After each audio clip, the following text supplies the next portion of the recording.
there should be a quick intervention from the church. Their problem should not be for Mbaka. God is using for Mbaka to reveal a secret to you people. Like what I said about burial. Listen, some said I cannot withdraw that word. It's the reality. Like the Pentecostal pastors, they have no other time of evangelization. The Catholic Church has become the fish pond for the Pentecostal pastors. Our members are now, they are available new converts. What happens? Many of them are waiting during burial. They know that once it exceeds 1 month, like in Enugu, you may not bury again. So, and the family that their people died may not be ready to bury. You know what it takes to bury somebody in Igbo land? Burial is another wahala. Instead of us sympathizing, condoling, sympathizing, showing compassion and empathy and sympathy for the dead, we begin to lay laws, sanctions upon the wounded families. The Catholic Church, we are losing our members in thousands and in millions. One day we will look back and we will not see anybody. I'm telling you, if you want to accept it, accept it. Let me tell you, my friend in Lagos was telling me, Father John Paul, that 2 of his parishioners, Papa and Mama, were driving out and had an accident. 2 of them died. And they were brought home for burial. The parish priest said, pay first. And they were asking the parish priest, oh man, these children in primary school, are the ones who are going to pay? The kids are still small. And the father said he doesn't care if he doesn't clear his debts. Who is going to clear this debt syndrome is satanic. I'm not withdrawing my word, though. I'm expanding it rather. Listen, if somebody does not pay enough before he dies, once the person is baptized, it is the right of the member of the church, his right to be buried. Instead, don't give him his dues. But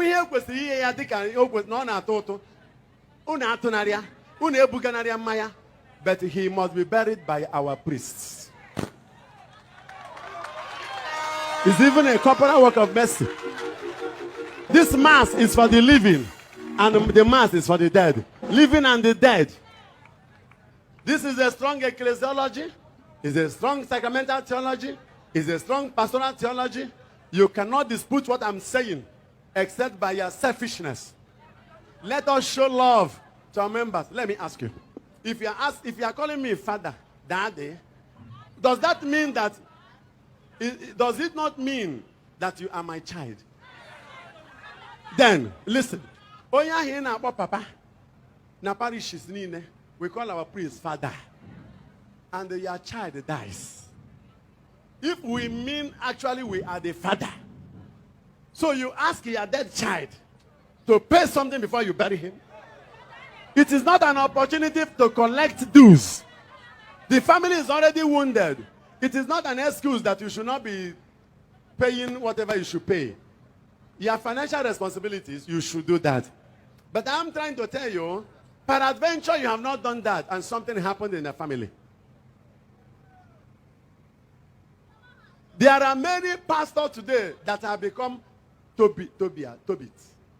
Their job is to bury. And when they come during the burial, they'll be insulting the Catholics, making caricature of Our Lady. Should we give anybody opportunity? Over what? All fingers are not equal. The Bible says, rejoice with those who rejoice and cry with those who cry. If only man don't want, cry with them.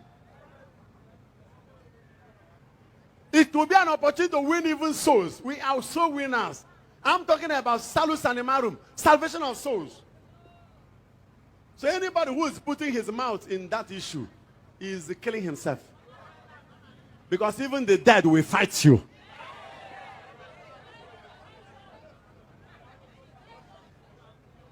It's no longer a thing of whether we like it or not. We are losing our members to the devil.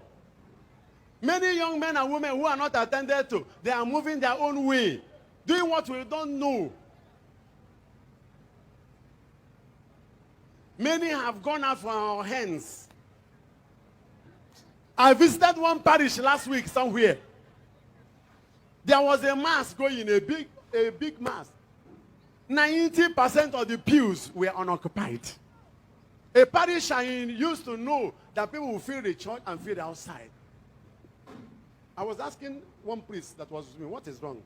I said, Father, the former priest had a problem with the whole church members. Is it not a time we can say, I am sorry? Let the church move on. Then you have made the law. You must complete it. That is how it must be. Even when the law is messing up the glory of God and the sanctity of the church. Hey! Itabam. Thank you very much, Reverend Father Ejike Mbaka. Thank God for prophets like you. These were the kind of prophets we had in the Bible. Imagine a Reverend Father in the Catholic ministry speaking against the Catholic Church and telling them their sin to their face. Mbaka, you will live long. The kind of blindness that religion have blinded us in this country. Not just Catholic Church. Some Pentecostal church themselves have wahala. You see, Belial, somebody died. The only thing you owe that person is to put the person in the ground. Why frustrate a lady believed family? My sister, Chimamanda Adichie, had the encounter too when she was burying her mother.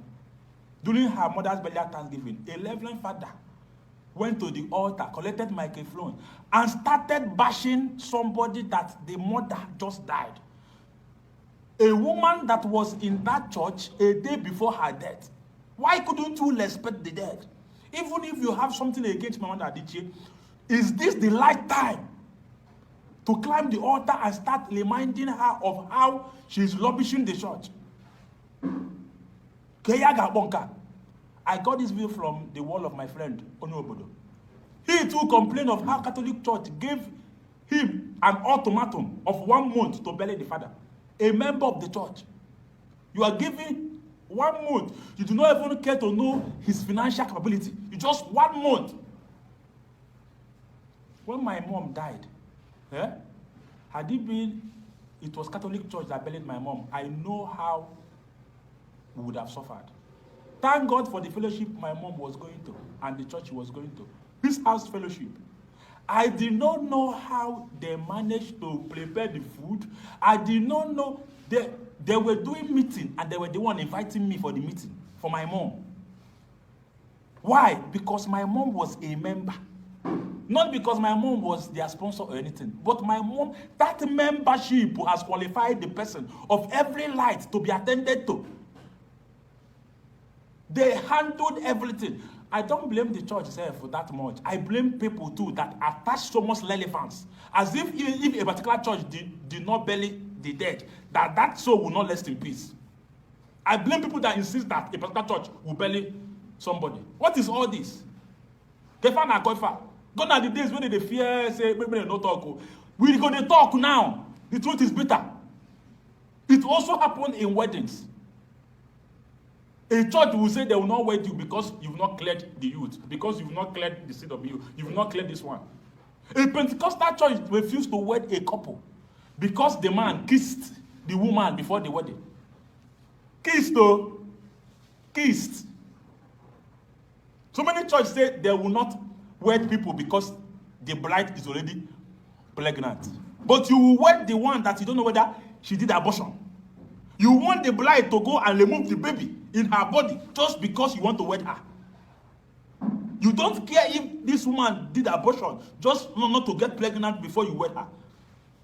Religion is taking us nowhere.